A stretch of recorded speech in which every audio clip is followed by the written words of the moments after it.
Hey Waffle Gang, I do hope you are well. My name is Mark and today we're checking out some more Reddit stories. And if you do love a Reddit story, why not consider hitting that like, subscribe, maybe that notification bell too.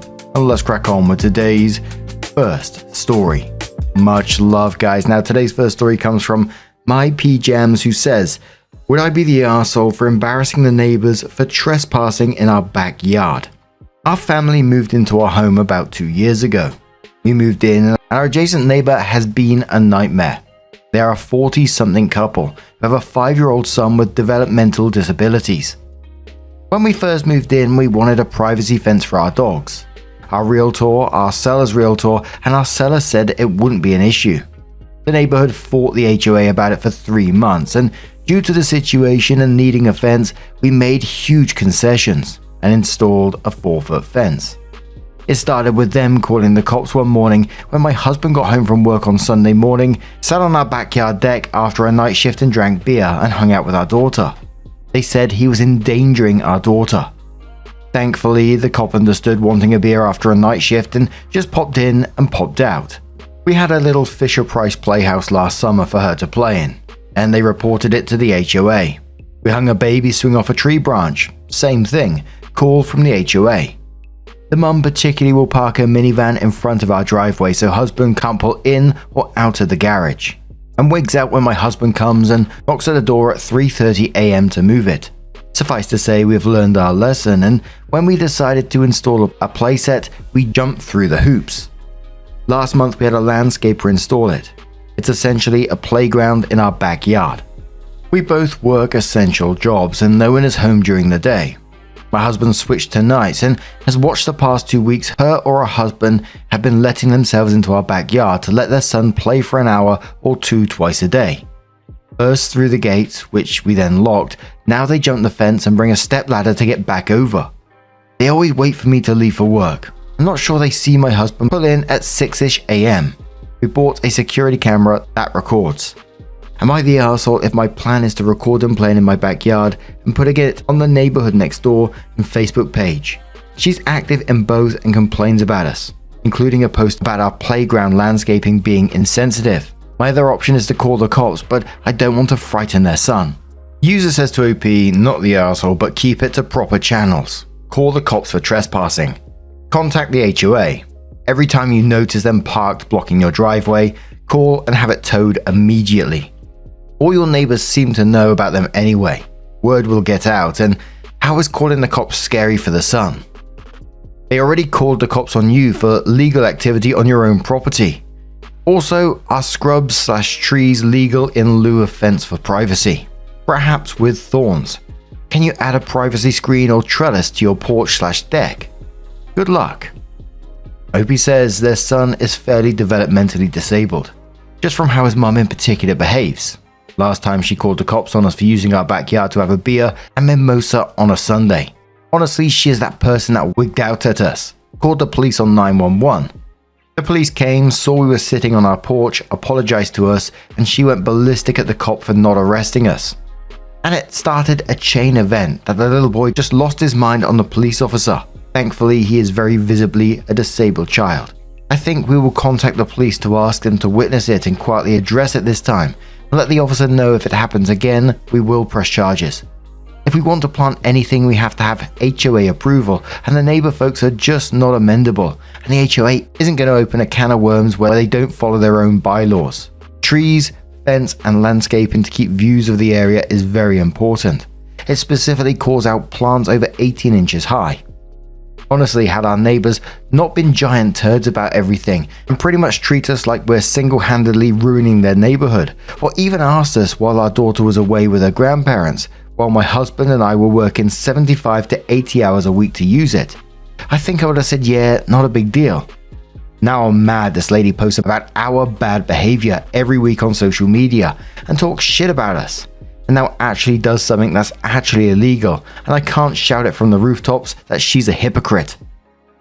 Commenter says to OP, not the arsehole, but be the bigger person and go to your HOA first and let them know the next step is to call the cops. You don't want them threatening to sue you if you put the video on social media. I understand they would probably lose if they did sue, but you lose too if you had to hire legal counsel. Good luck with these arseholes. Edit. First of all, OP, please let us know what happens. I see in the comments to my post there are some stating you have every right to post the trespassing video on social media. Since none of us know where you're located, I don't think it is good advice. Know what your rights are as well as the trespasser's rights before you follow that type of advice. As one poster suggested, have their car towed next time it is blocking your driveway. CR replies saying, I agree. Take this to the HOA and tell them they need to approve your 6-foot fence now. I would also go to the cops. You need to have the neighbors given an official trespassing notice. OP says, how the HOA bylaws work, adjacent properties have to agree with a fence. They were the only neighbors that refused to, and we had to compromise and install the only fence that is auto approved. But I plan on parking my car a block away this afternoon and calling the police that we have trespassers. But OP came in with their first update, which was the same day, and said I spoke to 2 attorneys. Specifically, I used Google and searched for previous cases involving my HOA where the attorneys represented the homeowner. This particular HOA is really not afraid to spend money on lawsuits. He thought if we wanted a higher fence and installed without permission or landscaped any further, we would be fined if someone complained. The HOA can't do anything about her behavior. And for a few $100s, she will draft a letter making it clear we find this lady's post on their Facebook to be harassing. C. To call the non-emergency police and leave a message. D. As far as she's concerned, we have the appropriate insurance for our attractive nuisance. E. Because they are using a ladder to use our attractive nuisance to get over the fence, and an adult is always accompanying him, that the particular laws in our state make it very clear if it's not easily accessible, it's not an attractive nuisance, and it only covers children. F. There's nothing illegal about posting it to Facebook/Nextdoor. OP adds a second update and says I spoke with a non-emergency police line and the community assigned police officer called me about 10 minutes later. The community police officer, who is very nice, looks like he's been winding down his career as a school police cop and a community cop. Agreed if I called him today, he would come help me have the conversation and issue them a warning about trespassing. I don't want them charged. I want to be the bigger person, even if I want nothing more than to be extra petty and put her on blast with the neighbors. They showed up for the afternoon to play around 2:30. The dogs and cameras let me know. I called the officer and he parked down the block and we both walked around the house. He verified my gate is locked. To my very surprised neighbors, I said, hey Rachel, we need to talk. We can sit down and do it. I'm pissed you're all in my backyard without my permission, but I feel like I can control my emotions. I told her we had noticed they were at first letting themselves into my backyard, but now they were breaking into it. I said coming into my yard without permission needed to end today. The officer point blank said he works 8 to 5 Monday to Friday and will respond immediately to any trespassing incidents after today. She got a little snippy and started talking back to the officer, but the officer escorted her and her son and her ladder off the property and said he didn't want to hear it and that she's an adult and she can't go into a fenced property even when it's unlocked. Rachel posted not even 15 minutes later after this happened on the neighborhood Facebook with a picture of my backyard about how ridiculous it is that you can get a playground approved in a backyard and how ugly it is and how it's devaluing everyone's property and how it's dangerous and if anyone thinks it's impeding her view. Some agreement from her friends and a few people reminding her we live in a very kid-friendly neighborhood and it looked nice and natural. I also posted in the neighborhood Facebook with a picture from my office of my backyard with her and her son using a ladder to get over my fence into my backyard. Really good ISO landscaping suggestions on my fence line to keep neighbors out. I may be using our stimulus check on getting some supplies and making portable privacy screen/fence/trellis garden boxes. Suffice to say her Facebook post is deleted and her husband Facebook messaged me asking to delete mine. General says to the OP, thank you for keeping us informed. Please continue to do so. OP said, fuck. If I thought I wouldn't get identified by posting the video here, I would. They literally have an above ground swimming pool ladder they move and climb into my yard with. Hanno says, are you going to remove your post? What did her husband say about her using your backyard? OP says, I took my post down. That guy's been also climbing our fence and using our backyard, so it's not just a her problem. It's their bad behavior. Not just hers. Bloody hell, the absolute audacity of these people climbing into someone's backyard like that to use their play equipment. And it's not just that, they must be like watching your house to know what time you all leave so they can schedule it to go round and use your yard. It's just crazy ass behavior. But what do you guys make of this situation? Let us know your thoughts down in the comments below, and let's move on to another story. Our next story comes from the Am I the Arsehole Here subreddit from a throwaway account that says, Am I the Arsehole Here for not wanting to buy a house 3 hours away from my workplace? I don't know how to start this. I, 27 female, have been with my fiance, 28 male, for 5 years. We just recently saved enough for a deposit on a house, and he's found this cottage in the middle of nowhere, 2 hours away from where we currently live. The thing is, I already work an hour away. I'm a nursery practitioner and I love my workplace. I've been there since I was 20 and I've worked my way up to a room lead position. Living 3 hours away from my job would not be ideal. But my fiance won't budge on this house.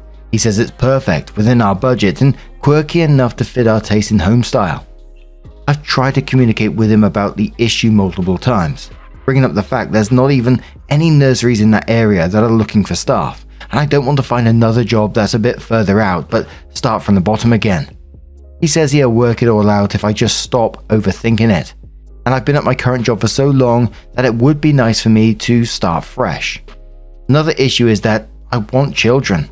They've always been a huge deal breaker for me, and I don't think it'd be such a good idea to live so remotely when it comes to children, as we'll have to get them to and from school or nursery before and after work every day. The nearest school/nursery is a 30-minute drive away from the house he wants, and we both start work fairly early and finish quite late. It will also be an issue of their freedom as they grow up, because I think it would be horrible to have to rely on your parents for transportation all the time and have to skip out on plans if they can't drive you. He really thinks I'm being dramatic about this and I'll just figure it out. So am I the arsehole here for not wanting to move so far away from my job and basically all civilization? Hell no, this is just a big bunch of red flags. I mean, that's not how partners make major decisions together. Asking you to sacrifice your established career, the progression you've made in that career, and your daily reality for what, this dream cottage that's hours away from everything. And when you're raising these concerns, you're just told to just stop overthinking it. I mean, what the hell are you supposed to do? And where's his flexibility in this? What's he giving up for this? But Impossible says to OP, not the arsehole, you two are not on the same page. You need to sort that out before you get married. OP says, I am desperately trying to sort it out. I'm considering telling him that I will end the engagement if he continues to be unreasonable and doesn't consider my feelings on the matter. Bourne says this is ridiculous. You can't have a 6-hour daily commute. Put your foot down and tell him absolutely not and stand your ground. If he persists, it would certainly be a deal breaker for me. Feisty says, not the arsehole. If you have joined the funds, immediately remove your contributions from the account and safeguard the money. He absolutely will use all of it to buy the cottage. His plan is to isolate you and keep you away from your network of people. Opie says, luckily I control our finances because I'm better with numbers, so I've already transferred my half of the savings into a different account. He won't even notice.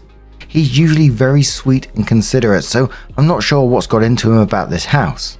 He loves my family, and we have the same friend group as we've known each other since high school, so I don't think he's trying to isolate me. And Dismal says, not the arsehole. The house may be perfect, but the location is not. We know it doesn't work for you.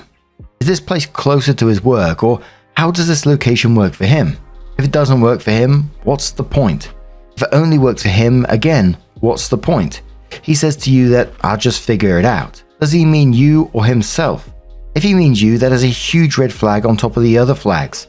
You can change jobs to accommodate his wants. You can start over to accommodate his wants. You can communicate to accommodate his wants. You're being dramatic for not accommodating his wants.